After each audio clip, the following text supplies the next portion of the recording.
You are ready. I know you are. You're ready to start this business. You're ready to launch that product. You're ready to get that new idea of yours out of your head and in front of people you can help. But then you look around and you feel like there's so much stuff you need to do. There's so much stuff you need to buy. There's so much you haven't invested in yet. Hold up. I'm going to help you figure some of this out. My name is Susie Istvan from Social Susie Designs. I want to talk about some of the things that I hear people thinking that they need for their business, and really they can do it later or they don't need it at all. The first thing that comes to mind, business cards. So you come up with this business idea, you come up with a really clever name for it, you think you know what you're going to do, and the first thing you do, you sit down at your computer, you go to one of those sites with free business cards and you order some. Here's why you can skip that for now. Until you know where you're going to be networking, who you're going to be handing those cards out to, exactly what you're offering and who they should appeal to, hold off on the business cards. Give yourself a chance to really test out what you're doing, who your audience is, and then make sure that you know where those business cards are going, like what events you're going to so you can hand them out before you get something from the internet, so that you can make sure you take the time to design it so that it looks right for your audience and appropriate for the places where you'll be networking. Office space, that's a big one I hear a lot. Can't start the business, I can't invest in office space, I don't have anywhere to work. Well, the reality is I'm in a studio right now. I'm coming to you from my studio where I work sometimes, but only because my income has leveled out to a point that I know I can pay a monthly payment, and it's just a business expense that makes sense for me. I need a place to go to work quietly, and it's just where I've kind of arrived now. But a year ago, I was working from the lobby of my local YMCA. I would take my kids, I'd drop them off in the playroom.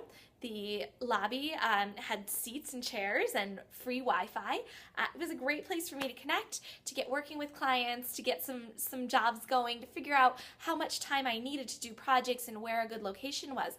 You know, I've been known to go to coffee shops on nights and weekends, and I've been known to work from my own house when my kids are napping. So an office space is definitely not something that is required to start your business. A business plan and investors. I hear this one a lot. You know, we kind of live in an age where you can just start. And that doesn't mean go crazy, try everything, spend a lot of money, but quietly start working with the people that you can help. Test some things out. You don't need a lot of overhead. You can run something in a very lean, meaningful way that doesn't require investors, doesn't require a hammered out business plan. Let yourself test the waters, see what you really love doing, see what you're really good at doing, see if you get referrals, and if that's where most of your business is going to come from, use that to inform your business plan should you choose to do one down the road. And finally, a fancy, completely custom website. I know, I can't believe I'm even mentioning this one too, but the reality is in your first year, or certainly in your first few months of business, a customized from the top down, every detail specifically designed and coded exactly for you, it's probably not a great investment. Forget the fact that it's expensive, because while it's totally worth it at the right time in your business, when you're first starting out, you don't really know how much is going to change and shift. And I've seen this happen with clients. I've seen clients who come to me who want to start with a completely customized website, and then their business shifts, right? Their audience changes a little bit. They realize that signature offering is growing and evolving and changing. They realize the people that they originally wanted to start working with have shifted a little bit too, and maybe they found a different audience that really resonates with their message. They found that the way they want to deliver their content is totally different now than they thought it would be before they actually started their business. There's so much that changes in that first year that really what you need is a really excellent starter site, is what I call it.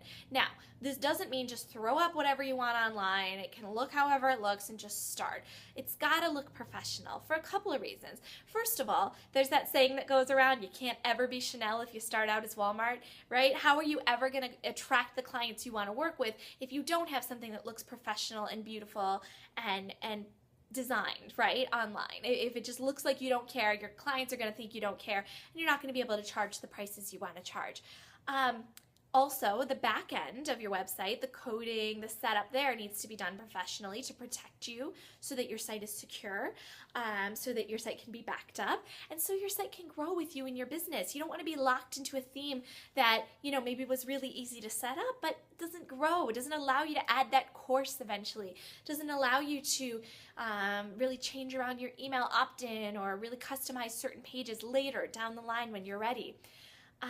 You want something that allows you to update. So as technology changes, as your WordPress updates and changes, you want a theme and a site that's going to allow you to stay up to date with current trends. And sometimes really cheap options don't allow you to do that. You want to be in control of your own traffic. So if you're using like a Blogger platform or something like that, you're not actually driving traffic to you, you're driving traffic to Blogger. So these are all considerations. Now you can certainly take the time to learn to DIY your site, and it's a great skill if you have the time for it, right? You probably want to be concentrating on your business and what you're good at, but learning to DIY a site is a good skill to have. And below this video on my blog, I'm going to give you some links of places where if you want to learn to build your own site, where you can learn to do that. But an option I've created for you, and I'm so excited to tell you about this, is called A Splendid Start. This is what my team and I came up with to sort of answer this. I need a starter website, and I need it to be awesome, and I need it to not cost a ton, and I need it to be able to grow with me. Issue. A Splendid Start is unlike anything else out there. There's a branding class so you can make your own branding decisions with guidance from experts.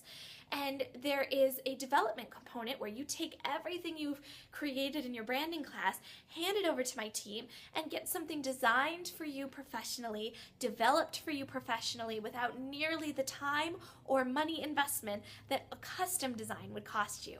So I hope you'll head over to asplendidstart.com and see if this could be a great fit for you and your new business or your new product or your very specific offering. Okay, time to take action. In the comments below this video, tell me where you are with your business journey. What's stopping you from moving forward with starting your business, launching your product, getting that idea out there?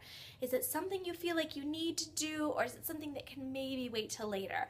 Or if you've been in business a while, what did you think you needed when you first started, but now looking back, you probably could have waited, or you let it hold you back too long? Share so we can all learn. Thank you so much for watching. I'll see you guys next week. Bye.